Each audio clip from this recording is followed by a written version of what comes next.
Our next speaker is Tom Follett. He's a special voice for us today. He is both a person with PD, but had the role of caregiver as well. So he knows, so he can speak to us about what it means to both give and receive care and what he's learned in the process. He currently serves as a chair of the board of directors here at the Parkinson's Institute, is a dedicated golfer and an all-around good fellow. I'm pleased to present to you Tom Follett.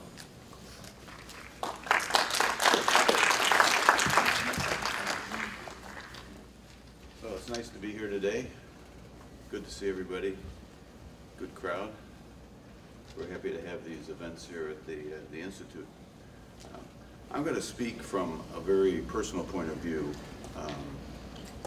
I've got multiple references to caregiving, all personal.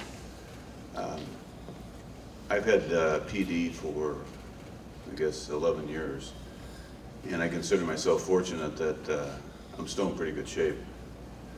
So I've had a relatively slow progression, and the medicine seems to work. Although you may see me dancing here before I'm done with the talk. I can actually talk from multiple points of view. My wife was diagnosed with Lou Gehrig's disease in 1999. You know, so I feel, you know, I got the easy one. I got the Parkinson's. So I was a caregiver in 1999 to the year 2000, and so that's one reference. Of course, I've got Parkinson's, and I'm remarried, so my wife is now the caregiver for me. And recently, I had shoulder surgery. I had rotator cuff surgery so I could stay playing golf. And there was more caregiving required for the shoulder surgery than actually for my PD. I couldn't take a shower by myself. I couldn't use my right arm. I was in a sling. So actually, there's more work to do then than there is with just my PD. And my wife, my current wife, is right now, as we speak, in the hospital with had back surgery, and there's been some complications, so she's in incredible pain. So,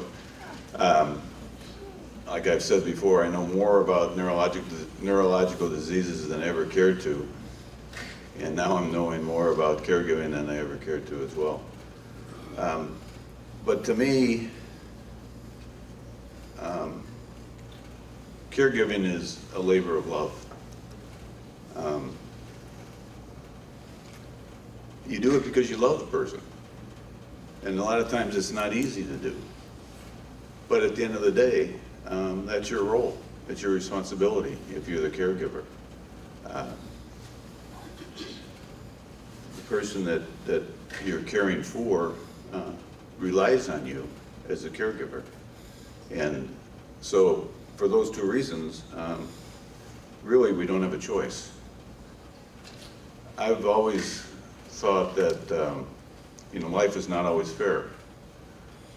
You get a hand, it's like playing cards. You get a hand and you play it. You play it the best you can. So if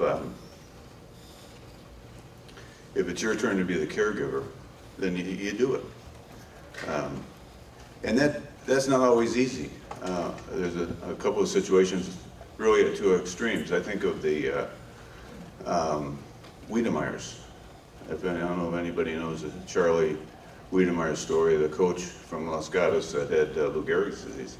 He had it for 25 years. He was on the ventilator for, I think, at least 15 years. And his wife, Lucy, did incredible things to make his life easy as possible. I mean, I remember having Lucy over at the house when I helped with their foundation dinner one year. And she came in to the meeting, which was at my house, and boy, she looked like death warmed over. And what had happened is when, you know, Charlie couldn't speak, so somebody would have to watch him all evening, all night, because he couldn't tell you that he was choking and had to be suction. Well, she normally would have a caregiver that would take the night shift. The night before, the caregiver never showed up. So Lucy was up all night, you know, watching Charlie so that if he needed to be suctioned, he could. And so she went out of the way for years and years and years, and just, again, a labor of love. There wasn't really a choice, and she did it gladly. Another individual I knew had ALS. His name was Jack, and Jack is just one of my all-time favorite guys. I mean, here's a guy who has Lou Gehrig's disease, couldn't walk, big guy, and he was in a chair, a power chair. And we'd have an event with the ALS Association, and Jack would show up all the time. He'd come out of his house, he'd get on BART, he'd go by bus, he'd go by wherever, and Jack always showed up. In fact, I remember one time, we had an event in the city, and he came over from Fremont, and it's raining like crazy. It was in November, and here comes Jack down the street in his chair, power chair, with a poncho wrapped around him and the cart in the chair, just wheeling right into the event. I mean, the guy never blinked. But you know, his wife left him when he was diagnosed with ALS. So it goes both ways. I think it's our responsibility as individuals to care for and take care of the people that we love. And again, if that's the hand you're dealt, that's what you need to do. So what's a reward?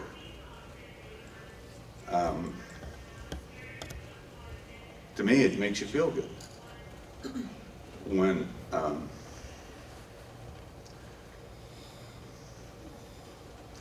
I cared for my wife, I don't know why it's so hard to speak anymore. I mean, it's been 10 years, but it still gets me, I guess. We were never closer. I mean, it was an incredible feeling to be there to help and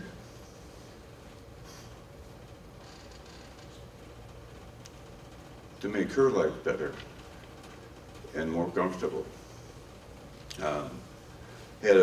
My wife had a friend, Erlene, who had lung cancer. She had no kids, she had no family, her husband had passed away. We took Erlene under our wing and just provided support for her. We'd have her over for dinner, we'd have her over to mix drinks, they'd sit out on the patio. And just having her around was a joy. So there is a reward, I think, to caregiving. But then I think I guess the last point I'd make is, I think there's a patient responsibility. One is to accept the reality. I mean, in some cases, you know, when I had my arm in a sling, I couldn't take a shower and so forth and so on. I mean, it's not that big a deal. But it's frustrating to let somebody else do for you what normally you could do. So I think as an individual, as a patient, you need to say, okay, I need the help, I'll accept the help. And that's not always easy. I can remember times when my shoulder was bad, my wife was gonna give me a shower or put my socks on or whatever it was. You know, she's on the phone, and I wanted to get it done. And, well, come on, you know, what we're waiting for. So you need to be courteous, I guess is the word, for the caregiver and work with them.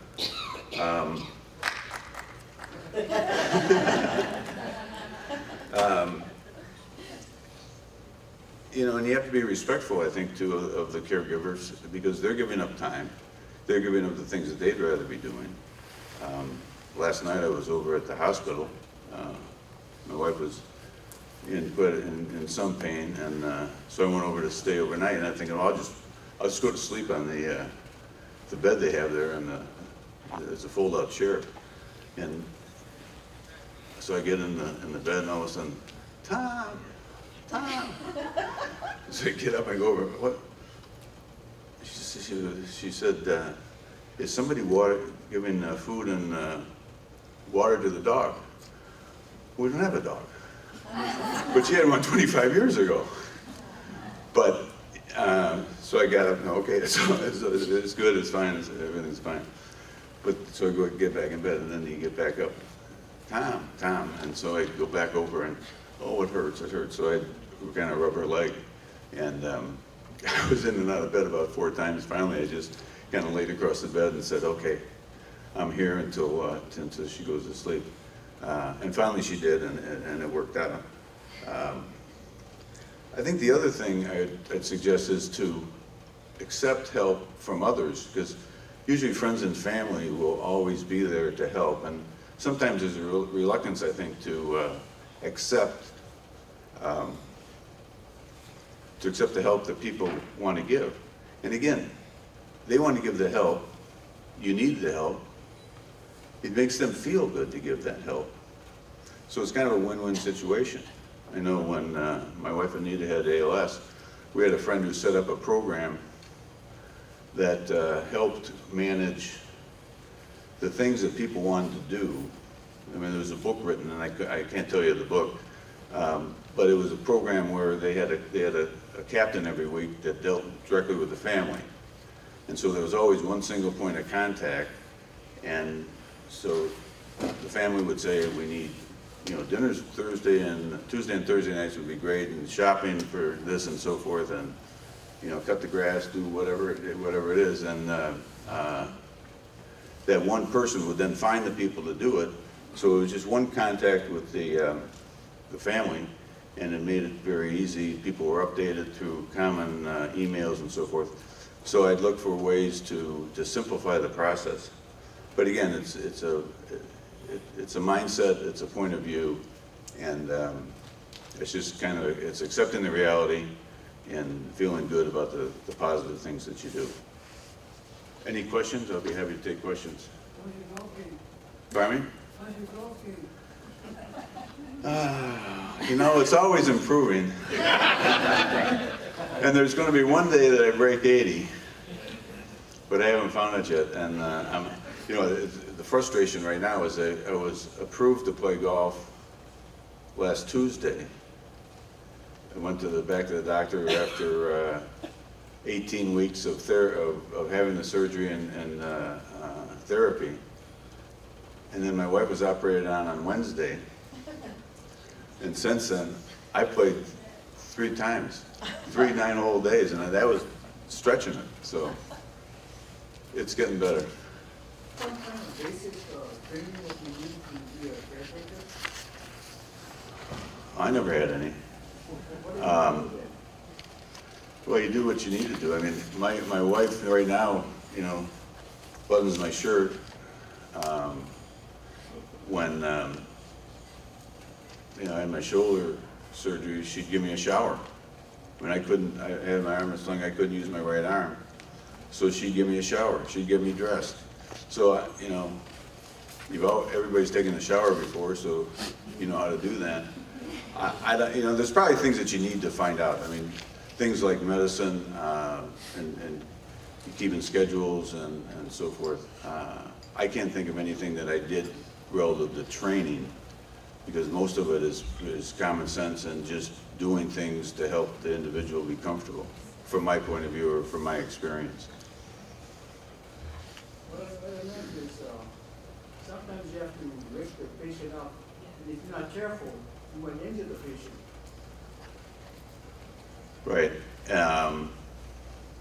That was not a problem for me because I was bigger than my wife and able to lift. But that certainly, it was the reverse. If my wife today had to lift me up, that would be a problem. And I know that there are harnesses and physical things that you can find. There was a belt that you put around your waist and help the person up. I never could figure that one out. But yeah, I'm sure there are situations that you have to find some help. The other thing that I think is very important is respite care. I mean, people don't understand what caregivers go through a lot of times. I mean, it's always, and the focus should be on the individual that needs the care. And so sometimes the caregiver gets left behind, and it's a tough job. I mean, it's a lot of times sad because you see the individual, you know, your mate not able to do things. And it's sad for you to see them go through what they go through. It certainly cuts down on your golf game if golf is that important, and other things that you want to do as an individual. So the caregivers are sometimes underappreciated. And I know the respite care, at the ALS Association, we used to fund the respite care for a weekend.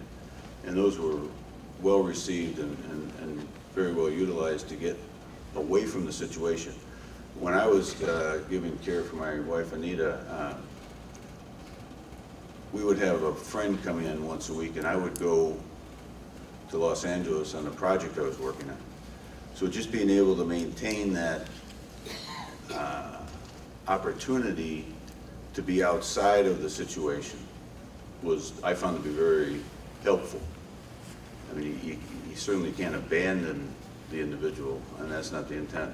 But to have somebody come in and substitute for you and to get away so that you can stay fresh is important. Because if the caregiver is worn out, and that can happen emotionally and physically, then you're not doing either one any good. So the caregiver really needs special consideration. And there's a lot of books and stuff written about it, but well, all they say is very true, that you need to be especially conscious of how hard it is in situations to be a caregiver. Okay, thank you.